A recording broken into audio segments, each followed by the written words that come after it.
Alright, it's filthy here. We're chasing a storm. It's getting real intense here. Stick around. Some even say they've seen it in Canada. I mean, this is a very, very popular creature in culture for the people of Lake Champlain. And to me, I just think that Champ exists as well, just because it's, once again, it's in a freshwater lake near the ocean, and it has that type of cool atmosphere that I think these paleosaurid type creatures can survive off of.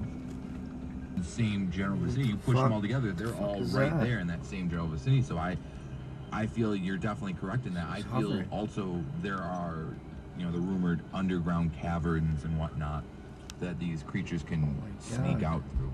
Because Loch Ness being as Possibly. as deep as it is, no one's ever been to the bottom of Loch Ness. What the fuck is that? What? Oh my... What? What?